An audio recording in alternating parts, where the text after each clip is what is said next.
everybody, it's Rob. I know it's the holiday week, so we're not going to do a full-blown show, but I want to give you guys something to check out this week from the Clubhouse podcast, or I guess you could call it Clubhouse podcast adjacent.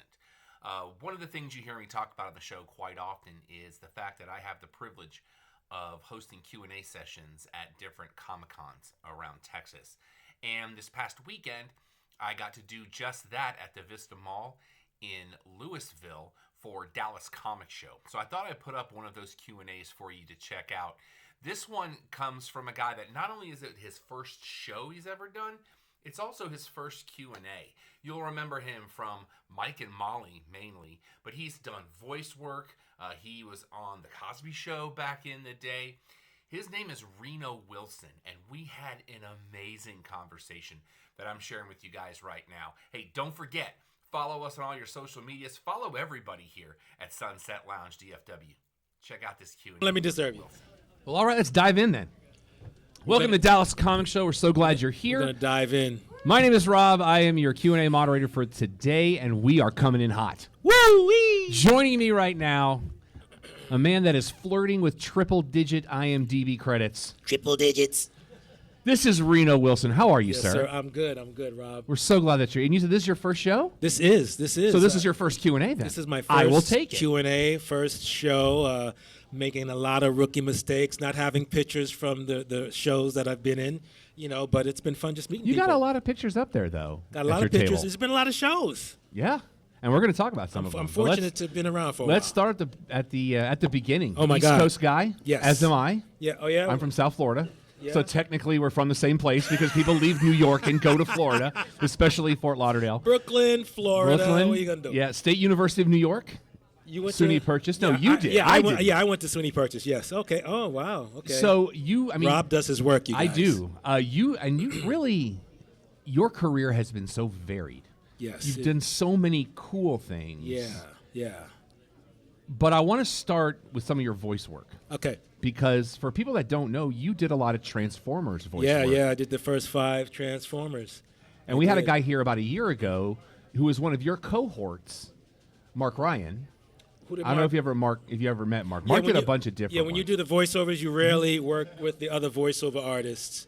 But I think when I did Mudflap, I worked with Tom Kenny a lot. So it was Mudflap and Skid, so we worked in tandem a lot. But otherwise, I didn't see any of the guys who played I never saw Peter, I never saw Cullen, Optimus. yeah. I never saw any of those guys. So But Mark talks very highly of that time, so I just wondered if you guys had any crossover. But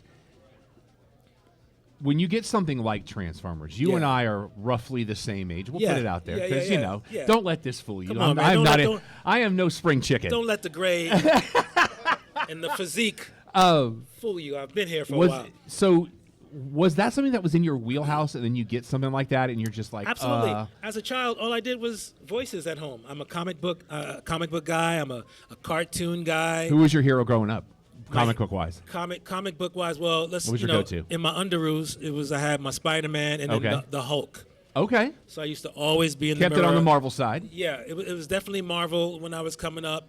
I was definitely doing the Hulk faces in the mirror. I watched the TV show The Hulk with Bill Bixby and Lou Ferrigno. So so I was doing voices my whole life. I always wanted to do cartoons, and to be able to do the Transformers is just like me in my closet at home. And so you get a gig like that. Is it just one of those, you want to go back and tell 8-year-old you what's about to happen? My 8-year-old self wouldn't believe it. To do video games and all that. Yeah, it's amazing. Do you know that you have a record in the regular series television arena?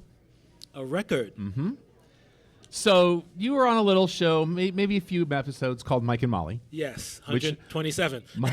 My wife has watched that entire series twice. Oh, yeah. It's good. It still holds up and is playing right now somewhere in the world. Thank God. And you had Cleo King played Grandma. Yes. Oh, okay. Gotcha. Okay. Yeah. So, but she was 6 years and 5 months older than you. me, playing my grandmother. That is a record. Yeah, it is actually a record of the closest between those types in regular series television history. I did know that. Yes. I read that the other day, and I'm like, somebody kept track of that. Yeah, it's crazy. Somebody keeps track of everything. And, that had to have been just hanging out with your friends. Mike and Molly, that set was we still have a group chat. and it was filled with some of the most thankful, grateful people that you ever want to be around. We were aware that we were just, having an amazing time being with each other and to have the show be successful. And that's what you want when you go to work. You want people to be thankful. You want everybody to realize that, we're not curing, we're blessed to be able to play and have fun, and nobody took themselves too seriously. And it was a blessing to be on that show. And we still talk. We still hang out. Me and Billy are best friends. That shows what a family atmosphere can do. Yeah. When you can say, like, yeah. I mean, it's been almost 10 years since that show went off the air. And you can say, yeah, we all still talk about and have, especially in this kind of an age, having a group chat. Yeah. Billy Gardell is somebody that's my boy. I'm a big fan of the Bob and Tom show out of Indianapolis. Okay. And he's on there That's the radio lot. show. Yes, sir. Yeah. Gotcha. And he just seems like that guy that you just want to sit down and have a beer with. Absolutely, although he's sober. Well, hypothetically. Yeah. No, and the thing is, Billy and I, we were friends before Mike and Molly. We did a show called Heist years ago on NBC. We also did an episode of Las Vegas where we played best friends. Loved that show. Who we were playing like $1 million game of tag where we just smacked the crap out of each other in the face. And he was on the road doing stand-up comedy when I got the script for Mike and Molly, and I called him and I'm like, "What are you doing?" He's like, "I'm telling these jokes." And that was dead on. Yeah. Sir. You talking about doing voices. I was with him 2 days ago. And I told him, I said, "Listen, man, stop what you're doing. Look, get the script called Mike and Molly. It's our show." Because whenever we work together, everybody's, "You guys need your own show." And the rest is history. Yeah. But even before that, I mean, you have hit most people's touchstones. Yeah. Because really, I mean, although you've done a bazillion things. Yeah. By the way, trying to get all the geek cred, apparently, because you've got Star Wars cred, you've got Transformers cred. Video games. Yeah. But you were Again, I didn't bring any Star Wars things. Yeah. But that's okay. Yeah, right, yeah. But you've got plenty. Yeah. You've got plenty. Your table is not empty, my friend. People have choices. Yes. But would you call The Cosby Show your first big break? Yeah, absolutely. I was 19 years old. The Cosby Show was my first television job. I was at SUNY Purchase when I got the audition for The Cosby Show, and I was very happy in college. And I did 4 auditions for the show, and then the next thing you know, I did the 100th episode of The Cosby Show, which was an hour episode. Like, everybody was on that show. And that was my introduction into that world, and it kind of changed my life, literally. When you were at SUNY, was this your trajectory? Oh, when I was at SUNY Purchase, it was a conservatory for acting. It was theater. So theater was where you were theater looking. kid, Well, you're New York. I mean, it makes yeah. sense. Yeah, I'm a theater kid. I've been doing theater since I was 9 years old. Do you tend to gravitate, because this weekend is the release of Wicked for Good? Yes. Do you gravitate towards films like that? Oh, I love musicals. When it's a musical film that it's based on a stage play, does that? I do. And Wicked isn't one of my favorites, but I will say this one, the second one's better than the first one. Okay, gotcha. Okay, because as you know, with musicals, there's so much world building in the first act. Absolutely. You get to the second act, like let's have some fun. Now we get into the crux of the story. Yeah, but they have really good songs. Right, and I'm from the Wizard of Oz standpoint. Yeah. You and I are of the same generation. Yeah, 100%. It was on all the time. I am the time. Wizard of Oz, and It's a Wonderful Life out for the rest of my absolutely. life. So I sed the stage play. Yeah. And I liked it, but I'm not a big Wizard of Oz guy. Yeah. But I feel like since they had the same guy who wrote the songs in the musical and the movie, that helped. And he added a couple of new ones. Yeah, he did. Yeah, so, a little consistency. But again, do you find yourself drawn, or do you prefer to watch it live and stage? I think I don't know if I think the golden age of musicals on film, we're not there yet. Okay. I think it's past, but I think with this Wicked, we might be on our way back to. I'd like to see more musicals on film. Do you have a favorite? Musical? Mm-hmm. Anything Goes. Okay, that was one of the very first ones I ever saw on stage. Barnum is my favorite of all time. So I wasn't a fan of the Hugh Jackman version. I like Hugh Jackman, but I didn't, because they didn't use any of the songs from the original play with Jim Dale and Glenn Close. The redo. Now we're really geeking out on you guys for musical theater. The redo of Phantom I thought was good. Yeah, but they've taken some elements out of it, like what the chandelier is supposed to do but doesn't do. Makes me sad. But I will tell you, from a technical standpoint, if you ever want to watch a musical that'll blow your mind, Dirty Dancing. Dirty Dancing. The tech in that is Patrick Swayze. mind blowing. Oh yeah, in the stage version. Oh, the stage because version. what they did is it's a musical, but they don't sing the songs. They use the actual songs. Oh, that's cool. And there's even songs in it that they couldn't get for the movie that they wanted. Gotcha. So like, there's this huge video wall. Yeah. And so in the scene where Baby and Johnny go into the house for the first time, they walk through the doors and then turn around and come back because the video wall changes. So that's the what they're doing for the Stranger Things musical as well. Oh, I want to see that so badly. Yeah, that's crazy. So Wednesday, it's merging theater and film together. And Wednesday's part 1 of the last season. All right. But they're dropping it at 7 o'clock in the evening. I've never watched Stranger Things. Oh, my kids are telling me I gotta catch up. I will get there. Yeah. I saw something on your IMDb that I was very intrigued by because I'm a pop culture guy. Okay. Like pop culture's half of my podcast. Okay. So it has been for almost 16 years now. Okay. Oh wow. Okay. I'm the guy who's congratulations. My in-laws won't play trivia games with me. Oh, because that's So when I see something and I go, that's a thing? His brain is working right now, you guys. I can see it. Friday the animated series? Oh, it was great. What was this? It was on MTV, and I was supposed to do the voice of Ice Cube, but they said it sounded too much like Ice Cube. Yeah. Is that the word? It was like, we need an Ice Cube type. It's like, well, you can get Ice Cube. Yeah, right? You can. Yeah, exactly. O'Shea's available. I was like, you don't need Ice Cube. You got me. But that was a thing, and you can actually rent it on Amazon. It's on. Friday the animated series. Did it pick up like where the original movie left off? No, it was just random. It was random stories, and they just added the characters from the Friday movie. I did like the Cat Williams character. I played Pinky. I was just watching that the other day. Yeah. That was Friday After Next, right? Don't ask me. Think. I don't know. But yeah, I was somewhere. I was at a bar, and they were just showing it, and I just wound up just watching the movie. Yeah. So that is very random, though, Rob. That's very random. Yeah. Well, plus you've worked with some amazing casts like Scrubs, which is coming back. Yeah, in February. They're rebooting it. Yeah. Sergeant Bilko. Sergeant Bilko was my first movie in Los Angeles. With the legend. Steve Martin and table read Steve Martin, Dan Aykroyd, phenomenal. Yeah. Since that was like your first feature. Yeah. What is it like when you walk into that table read? Are you able to compartmentalize the? Yeah. Oh my God! Look who's in this room. Oh yeah. When you're an actor, you just you take it in, you freak out first, and then you go to work. you better be on top of your game, Dan Aykroyd, because I'm on top of my one line. Hey, but it counts. You know why? Because it's on IMDb. Absolutely. That's why it counts. And I'm in the movie. So. Exactly. And you can say, hey, there's me. Yep. I can do this all day, you guys. Yeah. But I'm not the reason that we have this man with us. Well, you guys are. Yeah. So I got a mic sitting right there. So if you have a question, come on up. We'll just keep rolling otherwise, because we want to make sure you get your questions answered. And you've also worked with Jason Statham a little bit. Oh, Crank 1 and Crank 2. Was it 2? Because I only saw 2, so you were in both. Yeah, absolutely. I said to Statham, I said, how do you stay so fit? He goes, beer and cookies. It's all right, bro. that could be the most Jason Statham thing of all time. All right, bro. Was it Frank Caliendo said, if you ever want to learn how to just say the words, do you know what I mean? Do you know what I mean? Oh, and then that's your statement, right? So I did a show with Hank Azaria, who does tons of voices on The Simpsons.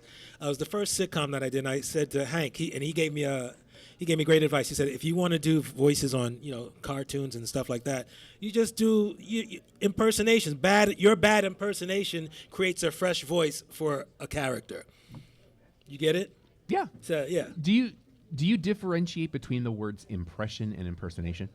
Impression. Because to me, an impression is you do a voice, but an impersonation means you're like an essence. Right. You do the dressing and the whole nine. Do I have that right? I would. Yeah, I would. Impression is surface, and impersonation. I know I'm an actor though, so I feel like you have to capture the essence of somebody to like I'm about to do a show where I play Louis Armstrong, and I don't do an impersonation of Louis Armstrong. I kind of tap into what that character is. So. And to me, that should be the approach. Yeah. It's like they say, like nobody ever does George H.W. Bush. Everybody does Dana Carvey doing George H.W. Bush. Yeah. And so it's, to me, that's the essence of it. Like just recently I saw Christy the Christy Martin biopic with Sydney Sweeney. Yes. That was not her. That was Christy Martin. Like, I didn't see Sydney Sweeney until like the last 20 minutes when you can do that. Yeah. You've also got a kind of a cool bookend in your career because you did The Fresh Prince of Bel-Air and you did Bel-Air. And I did Bel-Air. Which is was just getting ready to wrap up. Yeah. They're in their final season. Was that kind of a cool full circle moment for you when you got to do the reboot? You know, it's a different generation. You know, and fun fact, my daughter was a production assistant on the final season of Bel-Air as well, so that's kind of a bookend as well. There you go. But yeah, so I did the original Fresh Prince of Bel-Air, the sitcom, and then now the single camera. I did that season too, so yeah, but that was a more dramatic version of the Fresh Prince. Which I think surprised a lot of people. Yeah. Because if you're going to do that premise, and you decide, no, we're taking the comedy out of it. Yeah. It was amazing. You know, creatives are incredible. And there's just so much content out there right now. Yeah, a lot of content, a lot of places to consume. Was there, whether it was a movie, a television show, a stage performance, do you know that there was a moment that you saw something and you said, I want to do that for the rest of my life? No. I've been acting and doing plays since I was a kid. I never imagined that I would be doing TV or something really cool happened a couple of weeks ago. I was doing an event and I got to, Marie Osmond was there. Oh, wow. And I used to love the Donnie and Marie show.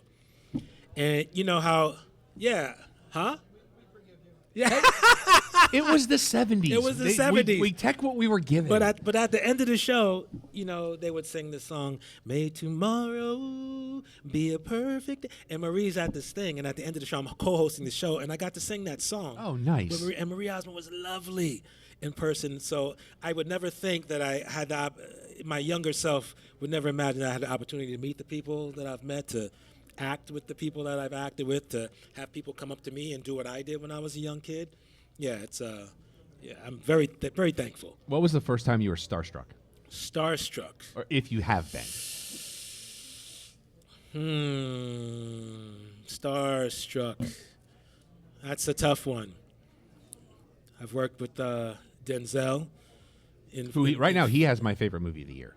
Highest to Lowest. Highest to Lowest. Okay. I was in the theater in my seat Okay. before I realized it was a Kurosawa remake. Oh yeah. And I was like, okay, Spike, don't mess this up. Yeah. Best work he's done with Denzel since Malcolm. Really? And it's my favorite movie of the year. I did see that. Is okay. that good. I did see that. Yeah, I did Fallen with him. And, you know, I had just had two little scenes. And my favorite story from that movie is in between shots, I was watching Denzel and Donald Sutherland have a conversation. Oh, good Lord. And Donald Sutherland is a giant, right, in my estimation. And Denzel was kind of telling him a story about a party or something like that. And Donald Sutherland was listening. He's been there, done that. And Denzel saying, like, you know, Stallone was there, and this person was there. And Donald Sutherland was dropping like, names. Yeah. And Donald Sutherland was like kicking his feet, listening. And while I'm watching them, going, wow, maybe one day I'll be there, I looked and saw a background artist watching me going, wow, maybe one day I'm going to be up there. And it was kind of like the full circle of this business, you know what I mean? Yeah. That is cool. I didn't realize you were in Fallen. Yeah. In that time. Yeah, I'm the only one that sings the bridge. Really? Yeah. I worked at the movie theater back in the day. Yeah. I think that was at the time I was still working at the movie theater because I remember we watched that trailer like every 20 minutes because it was on like it was a very freaky movie, Fallen. You would touch people and the spirit would go from one person to the other. It was very, very freaky. I want to compare camera acting to voice acting for a minute because you've done both. Yeah. Star Wars: The Old Republic. That was the video game, yeah. Mm-hmm. How does your approach change if it does between the two? Do you feel like you have to? Is there more of a focus when you're doing voiceover because people can't see you, even though there will be by technical definition, representation of you at some point? Yeah, the challenge is to really play the moments and have people more than hear it, have them feel. You know, we're only listening, but you want to have them feel. I would use the Final Fantasy XIII. That character that I played, Sazh. It was a book this thick, like super thick, and it was all.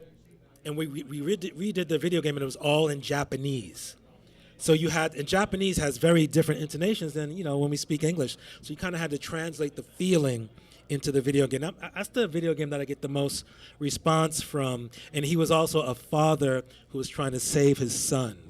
So I really kind of connected to that. So you want more than just a voice. You want people to feel your, I don't know if, is this being recorded? If you can feel. There's video. We've got video going on. You want them to feel your energy. I think that's the difference. So it's not, you're not indicating with your voice, but you're really connecting to the material. You want to hit somebody in their heart space. When you see the final product in something like that, is there one project that sticks out to you the most of, that's exactly what I saw in my head when I did it? Yeah, I would say, Final Fantasy. Yeah, this dude had like a bird in his afro. I don't know if you guys know Final Fantasy XIII. He had a chocobo, that's a bird in his afro. And I was like, what? And so when you play the video game, all the action in between the actual play, I thought that was really well done. You've done reboots, but you also have done a mini-series based on probably, I would say, one of the films that defined the years of my adolescence in the 80s, when you did the mini-series for Fatal Attraction. Oh, yes. Got it. Now, a mini-series compared to a film, you're on a completely different level because you've got more material to deal with. Yeah.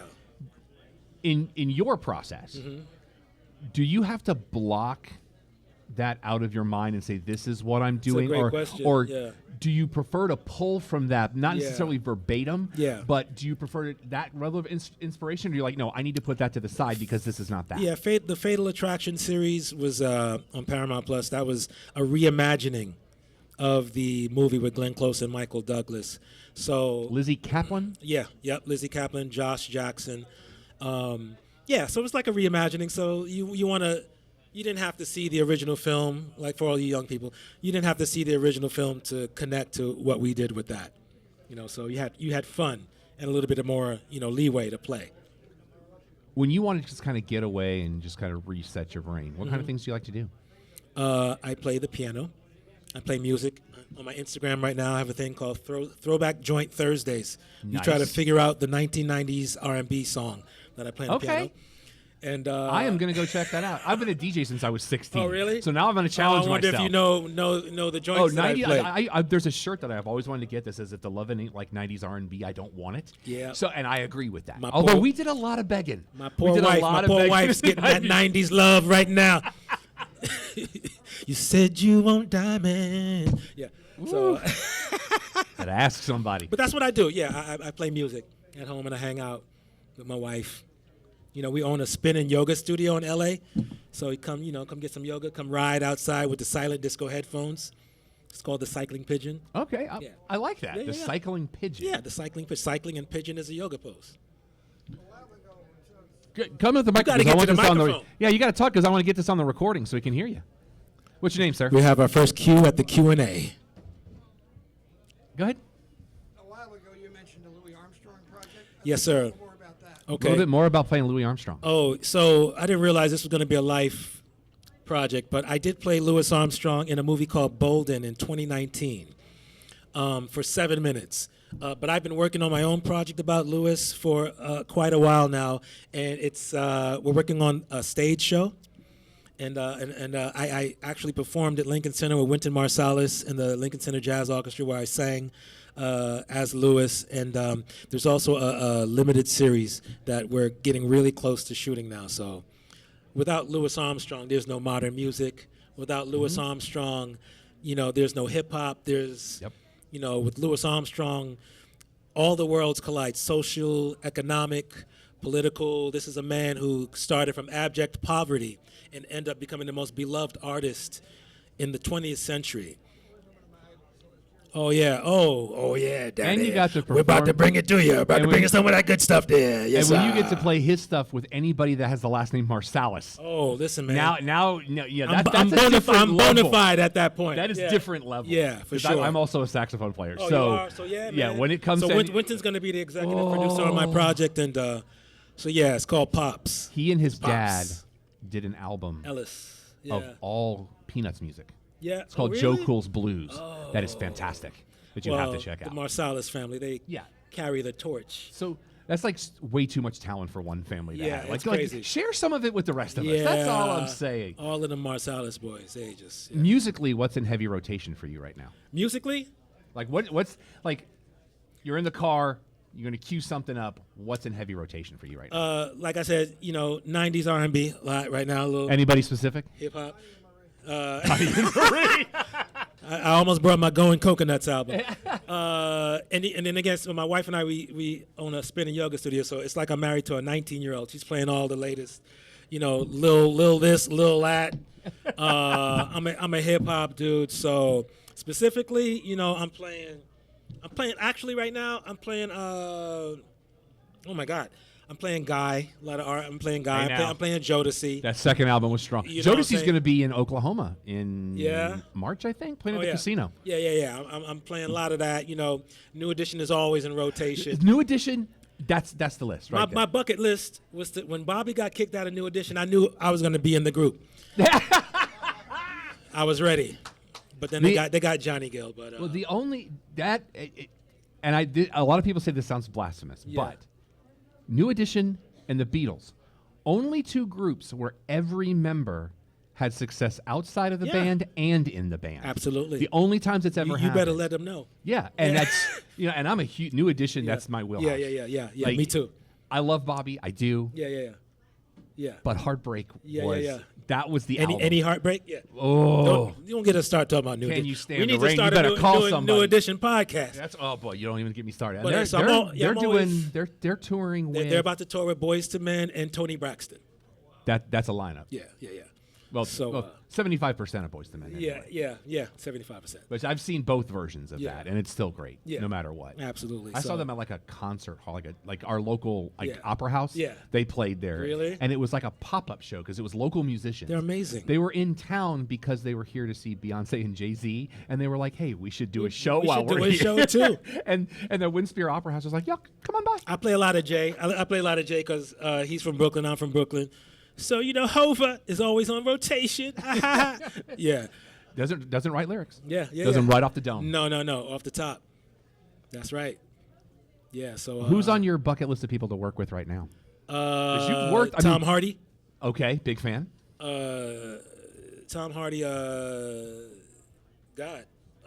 so many people. Sterling K. Brown. Yes. We got a question. Yo, what's your name? Giovanni. Giovanni, okay, what you got?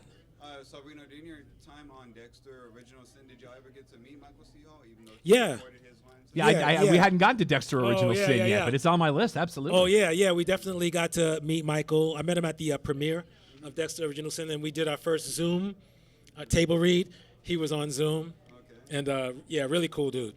So they picked Dexter up, Original Sin, for season 2, and then unpicked it up. And they kept Resurrection. So, whatever with that. I appreciate you on the show. But yeah. Did you see it? Yeah. It was a great cast, man. We were all really looking forward to doing a season 2, So that's another group chat. We were like, wop, wop, wop. Yeah, when I dropped that on the show, my guys were like, I'm sorry, what? Yeah. I'm like, I don't understand It's crazy. it either. Because the show was a hit, but, it's a crazy business. And again, because there's so much. Thank you, Giovanni. Yeah, appreciate There's just that, so much content, and it's all hitting at the same time. Yeah, and the purchase with Skydance, buying Paramount, all of that stuff got it all lost in the butter sauce. And, it's a rough game. If you don't have a thick skin, this is not the business to be in. But the upside to that, though, is there's a lot. I think there's a lot more opportunity. Always. Now. In terms of all the different streamers. Yeah, because of all the content that's being dropped on a constant basis. Yeah. There's always seismic shifts in this industry, and the first one was silent movies to talkies, right? They're like, oh my God, they're going to be talking in movies, it's crazy. And, it worked out okay, so it's going to work out okay here too. Rashid, what's your question, brother?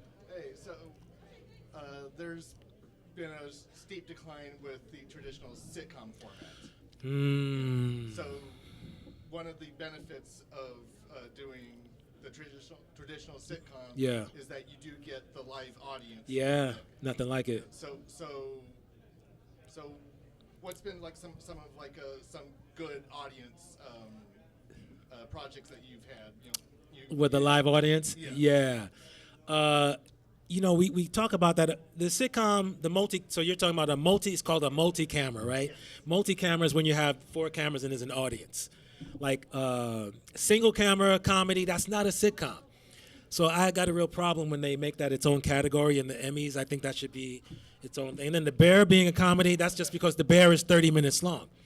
It's not a comedy. Well, they put The Martian in comedy or musical or something one year at the Golden Globes. Yeah, I mean, so, but I really love that genre of the live audience. And Mike and Molly, we did 127 of those in front of a live audience, directed by the legendary Jim Burrows, who did Taxi, Cheers,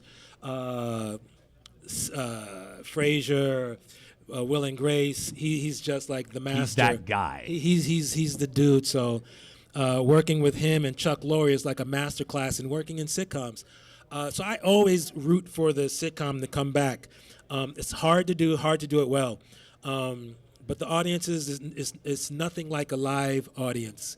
So there's some that are coming out this year, and I hope to be doing another one really soon. I'll know shortly. We're putting one thing I say in my Q&As, we put it out there to the universe. Yeah, absolutely. We don't put it out to the universe cannot respond. Absolutely. It's a responsive universe. Yeah. And it seems like really... So you might see me back in front of a live audience soon. Yeah.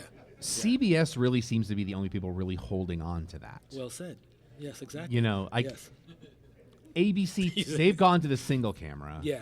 NBC, it kind of comes and goes. Yeah. It's kind of weird. You'll have like 97 of them, and then you'll have none of them. Yeah. But CBS seems to hold on to that. They've held on to it. Yeah. And again, it's really hard to do.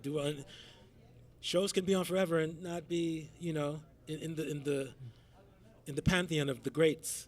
And I feel like Mike and Molly is one of the greats. Like if you put Mike and Molly on today, it still holds up with, like I'll watch Cheers, I'll throw it on, and I'm like, it still holds up. Okay, let's talk about that for a minute. Yeah. What kind of outside of those two? Yeah. What shows are stop downs for you? Stop downs? Like if you're just scrolling, and that's on, I'm watching like that right now. TV show? TVs, movies, whatever. Everybody loves Raymond. I'll stop. Which is getting they're rebooting that. No It's way. getting a revival. They just all got together this week. And there's no Mike. There's talk of a Mike and Molly revival, but we'll see. We'll see. That would be amazing. If Rocky comes on, I got to stop and watch Rocky. If it's at the end of the Rocky movie, I'm crying. When he's yelling Adrian, it's a wrap for me.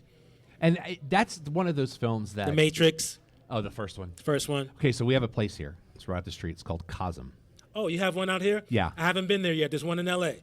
They did The Matrix in there. And they're doing it in L.A. They're just now starting Willy Wonka and the Chocolate Factory. Wow. And they just announced the next one they're doing after first of the year is going to be Harry Potter and the Sorcerer's Stone. Yes. In 10.5K. So it's immersive. It's like the Sphere in Vegas. And that's how I tell people. It's a mini Sphere. Yeah, yeah. Because they also carry a lot of the WWE events. So I've seen a couple of those there. I watched the Game 6 of the Stanley Cup Finals. Really? Is it awesome? Do you know how they do what they do? No. So they have contracts. Okay. So let's just say you're going to go watch a football game there. Yeah. They have their own cameras in the stadium. So you'll get 2 sub-screens up top, which is the network feed. Got it. But the rest of it is their feed. Cosm So cameras. you're getting stuff that people at home don't get. Okay. And again, 10.5K video. Yeah, that's crazy. And it's immersive doesn't even say. Yeah, that's too much for my wife. My wife can't watch that. She's like, that's too much. She's like... Sit in the second level. Yeah, yeah. But it goes up and over you. Yeah, yeah. Which is insane. I'm fine with that. Atlanta's getting the next one. Yeah, wow. Okay. So they're building one in Atlanta. Yeah, I want to do that to see the Matrix, but those are stop downs for me. Matrix, Rocky, everybody loves Raymond, Cheers, Frasier. If you get the chance to remake another film, what would it be? To remake another film? I don't know. I want to be my wife thinks it's crazy. I want to do a Star Wars movie. Why wouldn't you? I'm not Star Wars, Star Trek. I'm a Trekkie. Just want to be clear. I'm a Trekkie. What's your number one series of the Star franchise? Trek of the franchise? TOS? Because I love TOS, but Strange New Worlds is crushing it. Yeah, I love Strange New so Worlds. I'm watching that currently, and I love that. I don't care. I'll be anything in the Star Trek world. And I'm a big DS9 guy. I've DS9 is like that's my jam. PS5, DS9. I don't care. I let them know I would love to be in a Star Trek franchise. Like, I think we need a new Star Trek movie. They've only done 3. So the rumors that came out this week is you have your directors for your next Star Trek film. Okay, who? It's the guys that did Dungeons and Dragons: Honor Among Thieves. Yeah. Those guys are doing your next Star Trek movie. And are they going to keep the same, like Zoe Saldana? They haven't said who the cast is going to be. Yeah, okay. I love the JJ films. Yeah.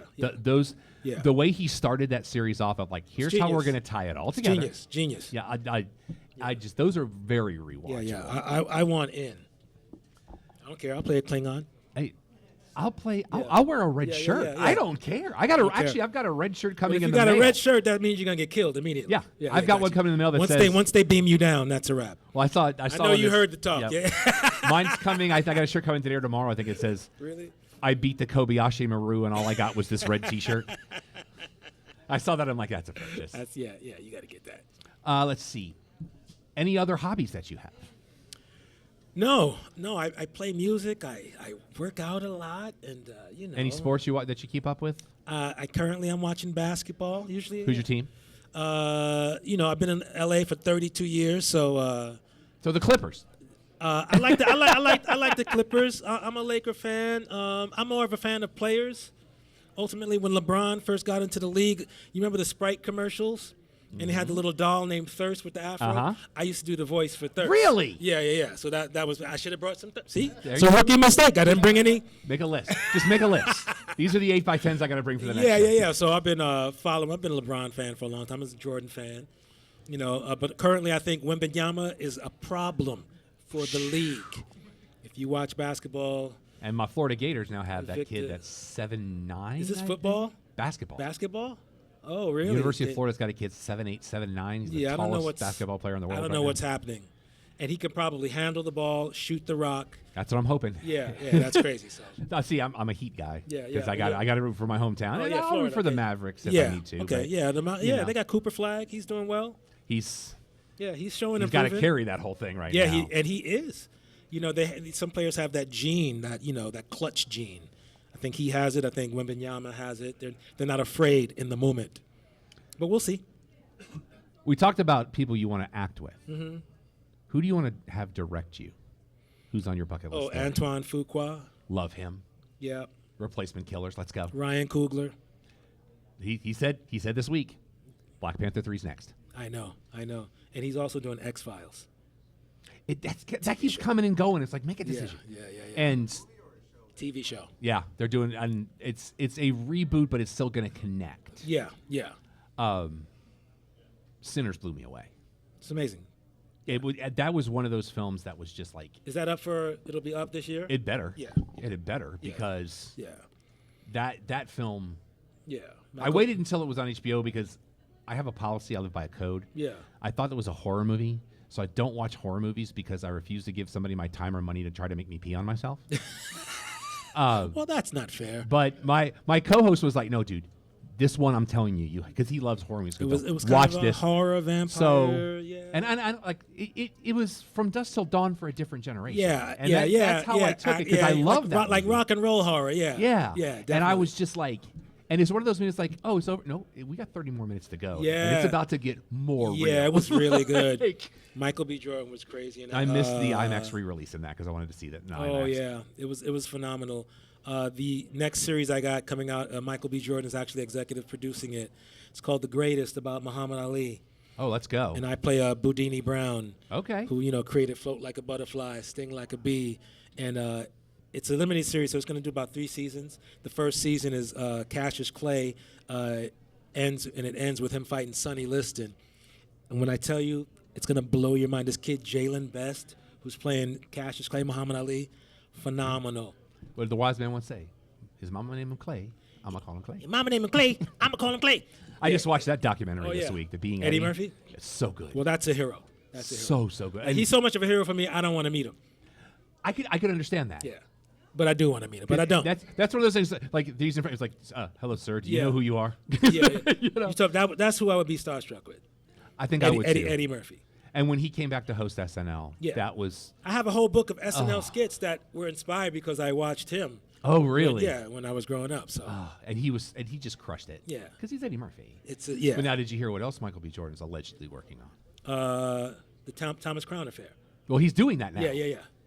He is in talks to play Miami Tubbs. Vice. Him and Austin Butler. Yeah, Are you yeah, kidding yeah. me? I want to go to there. Yeah, that'll be sick. Yeah, that's gonna be sick. Because again, that's in our wheelhouse. That's in our from back in the day. Every Friday night. Oh gosh, Come on, man. And Yeah, the soundtrack alone. come on, man.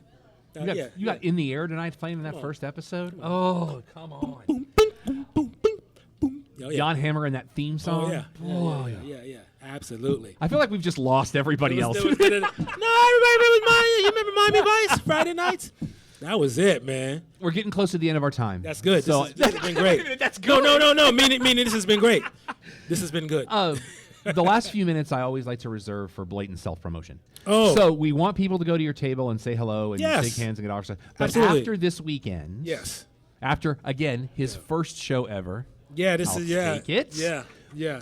Thank you guys. Thank you. Websites, social media, the whole nine. I want you to give that out. Oh yeah, Reno Wilson 1 on Instagram, so you can see my Throwback Joint Thursdays. I'm really on, and I'm on TikTok as well, and it's also Reno Wilson 1 because somebody else took Reno Wilson. I don't know who that is. And that's pretty much it with the socials. Reno Wilson _ Reno _ Wilson is the website. I mean, you could just Google me. Anything coming up you want to plug real quick? Yeah, the greatest series that's going to be absolutely amazing. That's next year. Who's going to It's carry going to that? be on do you know? Amazon. Okay. It's me, that kid Jalen Best, who I said is amazing. Giovanni Ribisi. Like him a lot. Omari Hardwick playing. Greatness. Giovanni is playing Angelo. I was going to say it'd have to be Angelo at Dundee. this point in his life. Yeah. I mean, and listen, it's going to be amazing. So that's coming out next year. Is it going to be one of those weekly, or are they going to dump it all at once? Do you know? I don't know how they're going to do it. I honestly don't know how they're going to release it, but phenomenal cast in that. I'm excited about that. And I got a movie called Above the Line, which is a Christmas heist movie that is premiering at the Sun Valley Film Festival next week. And oh, wow. Nice. Hopefully we'll see that towards the end of the year. Very funny also. Anybody else? Who else is in that? Sophia Ali. Okay. And a bunch of young talent that's coming up and really, really fun. Do you think you see that day you start referring to others as young talent? That's me. Yeah, I know. Listen, man, I'm at the point where I'm working with actors who have never auditioned in a room. They've only done self-tapes. Yeah. So now when you audition for stuff, you record in a room. You don't, since the pandemic, you don't go to a place and see people. You record and you send the tape in, So, that's where I am now. Good mercy. Old school. This was so much fun. Rob. Thank you so much, my Pleasure, friend. brother. Yeah. Reno Wilson, you guys. I'm going to get a picture with you real quick if you don't mind.